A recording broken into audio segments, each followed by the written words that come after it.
So I'm at Knotfest with Johnny from Health. How are you, my friend? Great. Good stuff. So before I kick in, we've actually got a bit of a mutual acquaintance of sorts. Daydream Deluxe. Oh, yeah. Yeah. Just saw him. Yeah, he's in good. Melbourne, yeah. Yeah, he's a good dude. So you guys did the pre-show party where you were DJing? Knotfest pre-party, yeah. DJ said stay gold. It was fun. It was great. Yeah. Saw the video and all that. It looked hell fun. Yeah, definitely. Yeah, cool. So welcome back to Australia. Third time in 3 years. Safe to assume there's a lot of love for health in Australia. There is. We really like being here. We want to move here, actually. It's really nice. Your quality of life's much better than ours. Weirdly enough, that's what Luke Severide said at the show Yeah, last yeah, night, yeah, so that's kind of funny. So I noticed when I was doing all the research that 15 years ago and 5 days, you played your first ever Australian show around the corner at the Old Step-In. Yes. I think, I think the first show we ever did in Australia, I think we started in Sydney.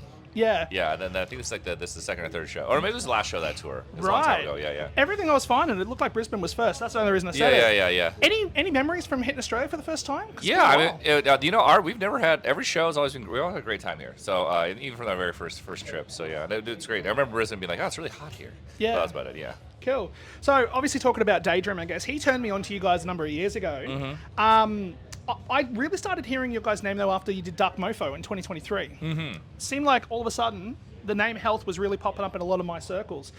Have you noticed a big explosion since coming over in 23? Or has it been kind of steadily consistent? That's the same time as like our, all the newer things that happened with the band. We've had kind of a rebirth during COVID and then our new record Rat Wars. So yeah, that would be, in line with everything else. But especially in Australia, yeah. Yeah, cool. And has it been like fun, I guess, like bringing that new material out and playing all that stuff for the first time? Yeah, definitely. We actually have a lot of, well, sadly, we're supposed to have new material on this tour, but it's not ready. But we're going to have a lot of new material soon, so. Hell yeah.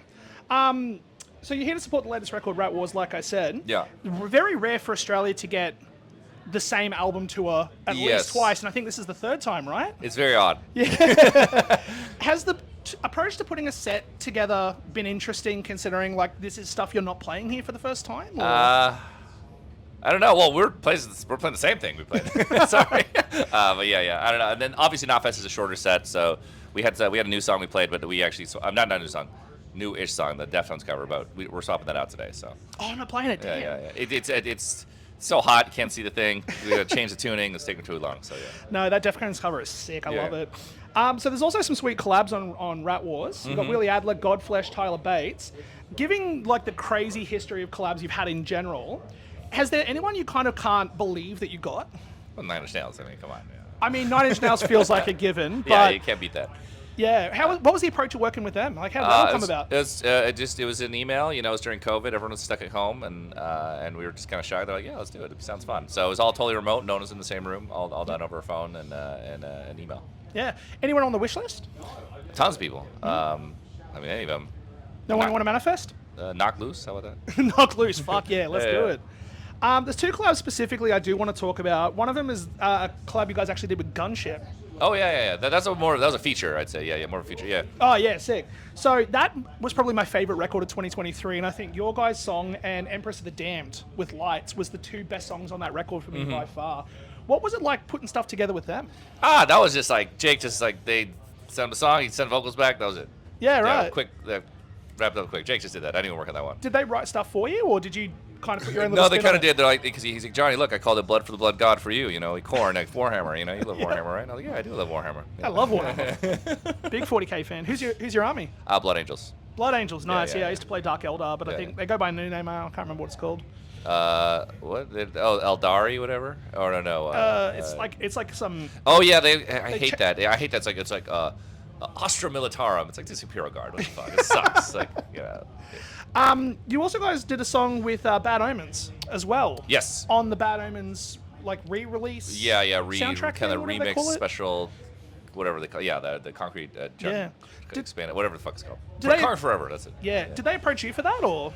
We actually hit them up, and then it was kind of this weird thing. We went over there, we worked on songs for a few days, and they just like they didn't seem like you guys don't seem stoked, and they really wanted like a more health sound. So the song that became The Drain is the song that we had on Rat Wars that we didn't finish, and we're like, what do you guys think of this? They're like, oh, we want this. So then they rewrote the chorus, and then we went through it and we finished the song. That's cool. So The Drain is just a reworked health song. Yeah, but I mean, obviously. with Bad Omen's spin on it. It changed. They changed. They did that. Obviously, he's got those pipes with a big chorus, and they sampled their song. It was a collaboration through and through. We changed some different parts too as well.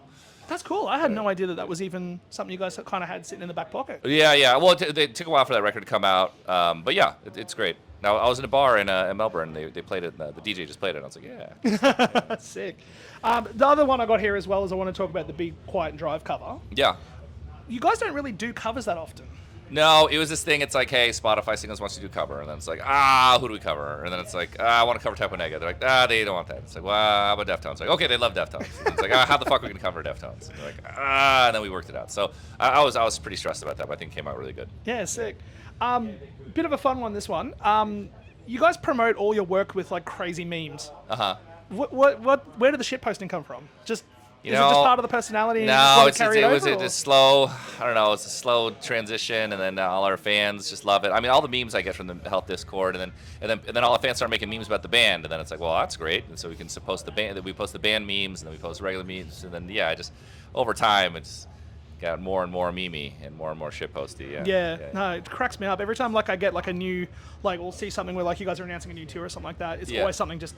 It's also because it's effective. Like that's a big reason. Like we put borderline furry porn of Bandit Bluey's dad on the Australia, and it got like 22,000 shares. Yeah. That will not happen with the flyer. If you post a poster on Instagram, it gets squashed. So, but if you put some furry porn on there, kablamo! You know what I'm saying? Bluey's from the city. Yes, I went to the Bluey house last trip.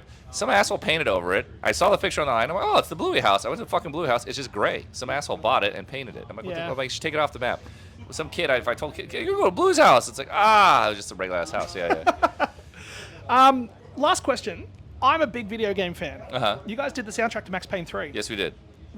So how did it come to like approaching like a working on a video game soundtrack versus like just doing normal health stuff? So what I say is like work at the soundtrack in ways is it's a ton of work, but it's easier in that when you make your own music, there's this at least for us, there's this constant doubt. Like, is this terrible? I don't know. And you don't know until it comes out. You're like, maybe it's terrible. With the making this video game, you're working in service of something. So you watch the footage, you play the music, you can tell immediately if it's working or not. You know, there's no mystery, and that's a wonderful feeling. Yeah, cool. Yeah. And I guess too as well, you got to kind of look at the themes and what's happening in the moment, and then try to build the music for something rather than just being like, I think it's good. Yeah. Amazing. Well, thanks for taking the time, Matt. Appreciate it. It's good to chat, and fingers crossed that the rest of the tour goes well as well. I hope so.